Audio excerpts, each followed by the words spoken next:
Next हम देखेंगे assignment number 29। Okay, तो 29 असाइनमेंट में का जो टाइटल है वो है एपोस्ट्रोफी, मतलब कॉमा। तो इट्स यूज एंड मिसयूज। तो उसका यूज, तो उसका उपयोग, या फिर उसका मिसयूज मतलब दुरुपयोग। उसका उपयोग या दुरुपयोग आज हम जानेंगे। तो apostrophe is the sign used to. तो एपोस्ट्रोफी का साइन इस तरह से हम यूज करते हैं। तो ये है एपोस्ट्रोफी का साइन जिसे हम यूज करते हैं तो शो पोजीशन। तो उसकी पोजीशन बताना कि उसका पोजीशन मतलब उसकी कीमत क्या है। तो बॉयज बुक मतलब लड़के की बुक।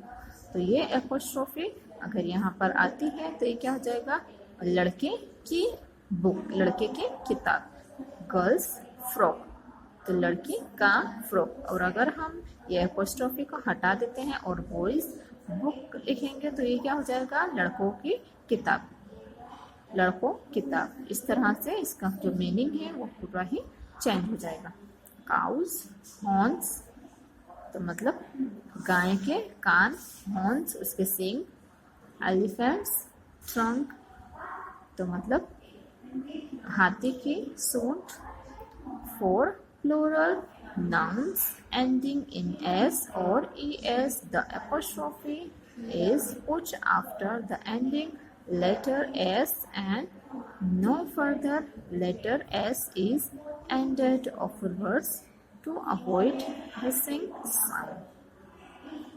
तो for plural मतलब अगर plural word हो, nouns हो, तो जिस तरह से नाउन्स है तो नाउन्स क्या है, एक प्लूरल है एंडिंग इन एस और ई एस। तो अगर कोई भी प्लूरल नाउन है जिसकी एंड एस से होती है, जैसे कि एप्पल्स, तो एप्पल्स की एंड क्या किससे होती है, एस से होती है। या फिर ई एस, तो ई एस मतलब बेबीज। तो बेबीज जो है नाउन वो क्या है, एक प्लूरल है, वो भी ई एस से एंडिंग होता है। तो the apostrophe is put after the ending letter. तो एपोस्ट्रोफी कहाँ पर यूज होएगा, तो आफ्टर द एंडिंग लेटर। तो एंडिंग लेटर के बाद एपोस्ट्रोफी क्या होगा, यूज होगा, पुट होगा, रखा जाएगा। तो S and no further letter S is ended forward to avoid hissing sound. तो एस जो है एंड नो फर्दर लेटर, तो एस के अलावा S is ended forwards to avoid hissing sound. तो हिसिंग साउंड को अवॉइड करने के लिए हमें एस ही रखना होगा। तो एग्जाम्पल्स यहाँ पर दिया गया है, तो boys, girls, elephants and etc. तो यहाँ पर एस देख सकते हो आप कि अगर ये एस से कंप्लीट होता हो, एंडेड होता हो, तो यहाँ पर एपोस्ट्रोफी क्या आएगा, बाद में आएगा। यहाँ पर गर्ल्स, तो यहाँ पर एपोस्ट्रोफी भी बाद में आएगा। एलिफेंट्स, तो यहाँ पर एपोस्ट्रोफी बाद में आएगा।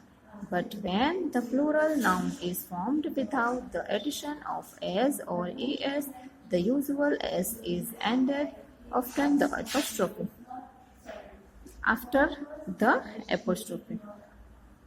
तो अगर प्लूरल नाउन जो है वो ऐसे फॉर्म में आए कि without the addition of S, तो उसमें अगर प्लूरल में एस ना आता हो, ना कि ई एस आता हो, तो यूजुअल एस जो है वो ऐड होगा आफ्टर द एपोस्ट्रोफी। तो एस एपोस्ट्रोफी के बाद लगाया जाएगा। तो एग्जाम्पल यहाँ पर है मेंस, तो मैन में ना एस आता है और ना कि ई एस आता है, तो इसीलिए ये कहाँ पर होगा, एपोस्ट्रोफी के बाद एस लगाया जाएगा। तो गारमेंट्स, तो मेंस गारमेंट्स। और माइक्स टेल्स, तो मेक माइक्स टेल्स, ये है एग्जाम्पल्स इसके। नेक्स्ट है मेक कॉन्ट्रैक्टेड फॉर्म्स, तो यहाँ पर कॉन्ट्रैक्टेड फॉर्म्स बताना है। तो इसके एग्जाम्पल है does not, did not, is not, must not, I am, he is, she is, you are, etc। तो इसे कहा जाता है कॉन्ट्रैक्टेड फॉर्म्स। तो डज नॉट को हम इस तरह से एपोस्ट्रोफी के साथ ज्वाइंट करके इस तरह से लिखते हैं और डिड नॉट को भी क्या करेंगे, इस तरह से एपोस्ट्रोफी के साथ सभी को ज्वाइंट करके हम इस तरह से वर्ड्स बना सकते हैं। नेक्स्ट है मेक प्लूरल्स ऑफ लेटर्स। तो प्लूरल बनाना लेटर से। अब यहाँ पर इसके एग्जाम्पल है, there are 2 i's in word mill. यहाँ पर एपोस्ट्रोफी है, प्लूरल लेटर्स। तो there are 2 i's in the word mill. तो वर्ड मिल, तो यहाँ पर मिल में भी आप देख सकते हो कि 2 एपोस्ट्रोफी है। ओके, और यहाँ पर नेक्स्ट है and apostrophe should not be used in the following cases. तब यहाँ पर फॉलोइंग मतलब नीचे दिए गए जो केसेस है उसमें एपोस्ट्रोफी यूज नहीं हो सकता है। यहाँ पर शुड का मतलब होता है जरूरी हो जाता है कि वो एपोस्ट्रोफी वहाँ पर न लगे। तो जैसे कि वेयर एस और E S is used to form the plural. S जहाँ पर एस और ई एस यूज होता हो प्लूरल के फॉर्म में। तो एग्जाम्पल यहाँ पर दिए गए हैं, there are 40 boys in the class. तो वहाँ पर 40 लड़के हैं क्लास में। तो यहाँ पर 40 बॉयज है, तो इसीलिए यहाँ पर इसमें एपोस्ट्रोफी कभी भी नहीं आएगा। और नेक्स्ट है I lost 2 bunches of keys in the bus. तो यहाँ पर भी कहीं पर भी एपोस्ट्रोफी नहीं आएगा क्योंकि यहाँ पर प्लूरल के फॉर्म में क्या दिया गया है, ई एस और एस। ओके, तो अभी नेक्स्ट है वेयर एस और E S is added to the verb to form the present tense in the third person singular nouns. तो जहाँ पर एस और ई एस ऐड किए जाते हैं वर्ब फॉर्म में, द प्रेजेंट टेंस में इन the third person singular nouns. Singular noun में थर्ड पर्सन को जताने के लिए एस और ई एस का यूज ऐड किया जाता हो वर्ब फॉर्म में, तो उसमें भी एपोस्ट्रोफी नहीं आएगी। तो एग्जांपल है ही स्विम्स वेल। तो वो स्विम कर रहा है अच्छे से। नेक्स्ट है मिस्टर स्मिथ टीचेस इंग्लिश। तो मिस्टर स्मिथ जो है वो इंग्लिश पढ़ाते हैं, सिखाते हैं। यहाँ पर नोट है, तो apostrophe is generally not used to show position in case of life place things the noun of neuter gender. तो नोट्स में एपोस्ट्रोफी जो है वो जनरली यूज नहीं होती है पोजीशन दिखाने के लिए ऑफ लाइफ थिंग्स। तो लाइफ थिंग्स जो है उसकी पोजीशन दिखाने के लिए एपोस्ट्रोफी जनरली यूज नहीं होती है। It is not good to say the tables legs. It is better to say the legs of the tables. तो यहाँ पर बताया गया है कि it is not good to say, तो ये बोलने में अच्छा नहीं लगेगा कि द टेबल्स लेग्स, तो टेबल के पाँव। तो it is better to say, तो ये अच्छा लगेगा बोलने में the legs of the table. तो पाँव टेबल के, ये बोलने में सही लगेगा। नेक्स्ट है pronouns have separate possessive form and hence they do not need an apostrophe to show position. See the list below. The pronouns, the separate possessive form. तो pronouns करना है हमें separate possessive forms को and hence they do not need to apostrophe. तो इन्हें apostrophe की कोई ज़रूरत नहीं है। show पोजीशन, तो इसकी पोजीशन बताना है और यहाँ पर लिस्ट देखना है।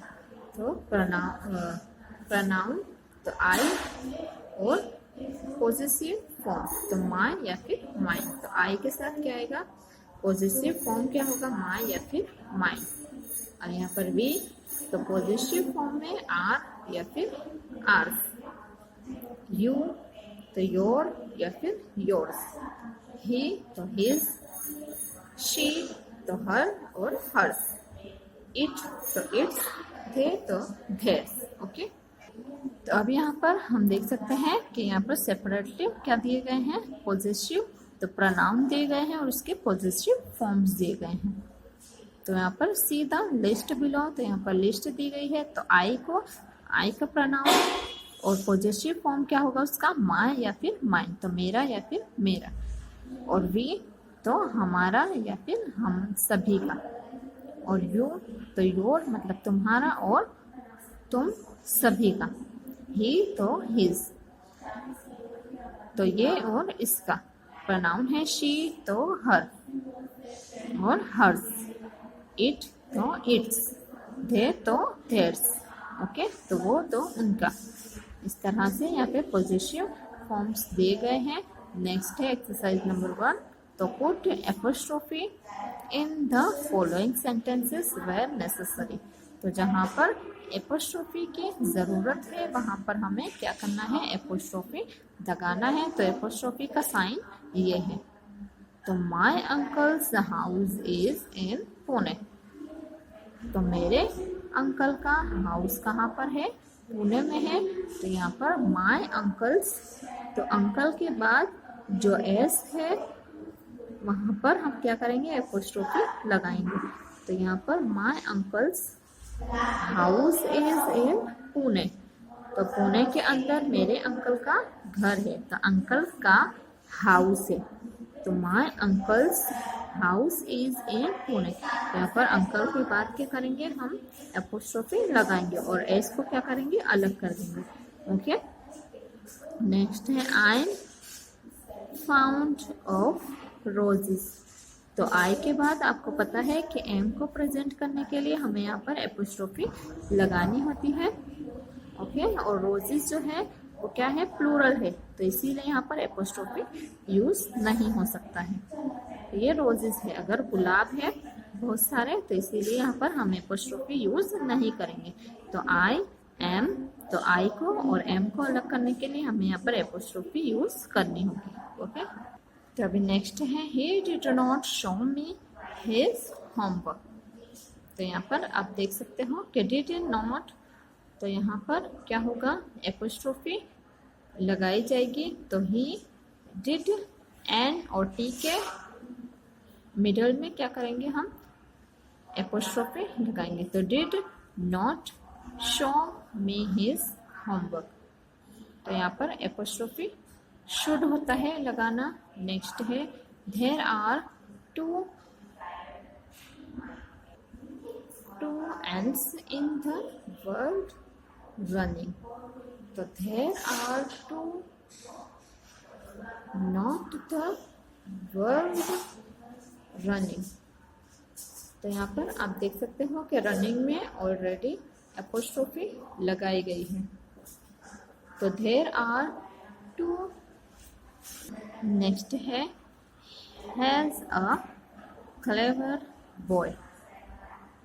तो ही इज, तो यहाँ पर अगर हम एपोस्ट्रोफी के बिना पढ़ेंगे तो ये होगा हैज अ क्लेवर बॉय, तो इसका कोई मतलब नहीं है। तो यहाँ पर अगर हमें एपोस्ट्रोफी लगानी है तो ही और एस को अलग करने के लिए यहाँ पर एस के पहले हम क्या करेंगे, एपोस्ट्रोफी लगाएंगे। तो he is a clever boy, तो वो एक होशियार लड़का है।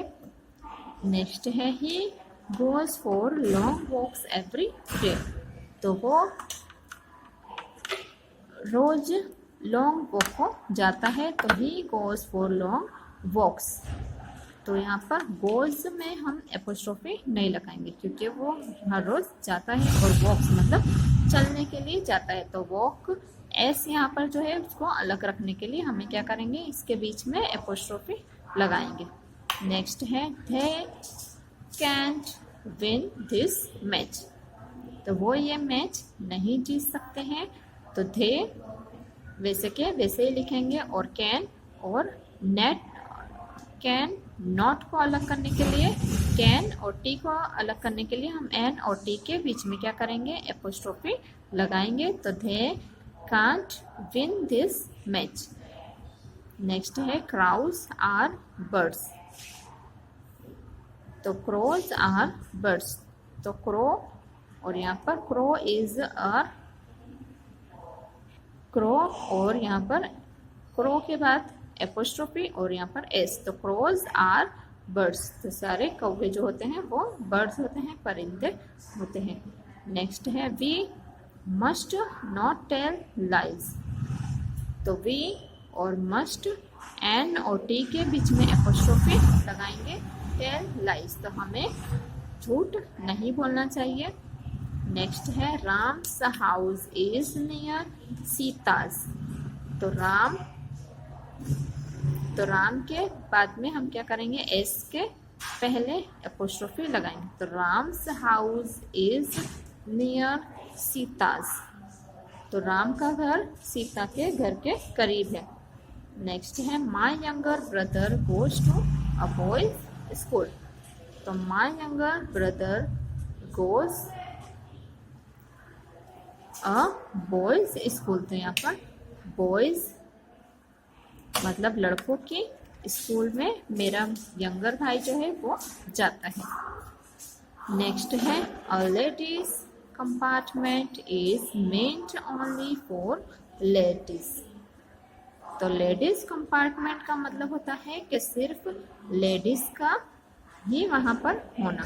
तो a ladies compartment is meant only for ladies. तो लेडीज ES के बाद जो होगा वहां पर हम एपोस्ट्रोफी लगाएंगे। तो ladies compartment is meant only for ladies. Okay. Next है there is no girls school in this city. तो यहाँ पर इस सिटी में कोई भी स्कूल गर्ल्स स्कूल नहीं है। तो देयर इज नो गर्ल्स, तो यहाँ पर हम एपोस्ट्रोफी लगा देंगे। तो girls school in this city. Okay. Next है ही स्पीक्स गुड इंग्लिश। तो ही स्पीक्स, स्पीक और यहाँ पर एपोस्ट्रोफी लगा देंगे। तो he speaks good English. Okay. Next है I don't know his name. तो यहाँ पर देख सकते हो, अगर हम नकारात्मक कोई भी सेंटेंस होंगे, कोई भी वाक्य होंगे जो नकारात्मक हो, मतलब क्या हो, जिसमें do not, did not, does not ये सब आता हो, उसे नकारात्मक सेंटेंस बोलेंगे।